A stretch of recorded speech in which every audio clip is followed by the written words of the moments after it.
Bugün sizlere bir eğitim videosu çekeceğiz. Cihazlarımızı tanıtacağız. Staplerler mideyi nasıl kesiyor, bağırsakları nasıl kesiyor ve neler oluyor onları anlatacağız ve hangi teknikler var. Gördüğünüz gibi bu aslında bizim mideyi ya da bağırsakları kesme ya da birleştirmeye yaradığımız stapler denen bu uçların, bu kartuşların ateşleme mekanizmaları. Burada ne var başka? Klip var. Damarları kapamak için kullanıyoruz. Bazen de kesi hattının, yani mideyi kestiğimiz yerin üstüne ikinci bir destek olarak kullanıyoruz bunları.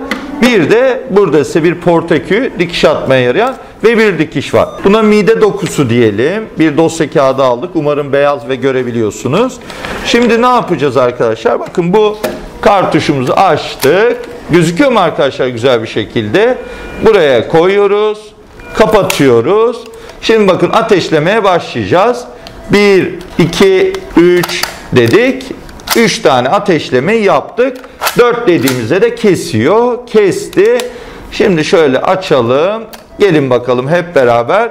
Burada neler olmuş görelim. Gördüğünüz gibi 3 sıralı zımba atıyor. Burada net bir şekilde gözüküyor ve ortasını kesiyor. Yani hem çıkan parçada hem de kalan parçada mide ameliyatları için bypass cerrahisinde de böyle dokuları birbirinden ayırmak için kullanıyoruz. 3 sıra zımba atılıyor. Ameliyat böyle bırakılabilir. Mide ameliyatı yaptığınız zaman ya da bypass yaptığınızda bu hat böyle bırakılabilir ve bu hat 3 sıralı olması nedeniyle güvenlidir. Ne yapabilirsiniz?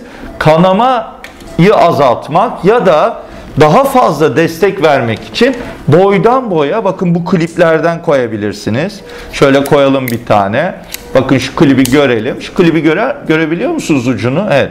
Böyle boydan boya 1-2 tane buraya koyalım. Siz de görün. Böyle boydan boya destek sütürleri atabilirsiniz. Başka ne yapılabilir arkadaşlar bu hatta destek amaçlı? Bu açık ameliyat malzemeleri kapalı laparoskopik olarak ne yapabiliriz yine? Geliriz arkadaşlar bu kesi hattına böyle boydan boya dikişler atabiliriz. Şöyle bir atalım 1-2 tane size gösterelim. Böyle düğümleriz. Hem sütür hattına destek sağlamış oluruz. Ne yaptık böyle? Biz kalan mide parçasını şimdi böyle kat kat dikiyoruz. Boydan boya dikeriz arkadaşlar.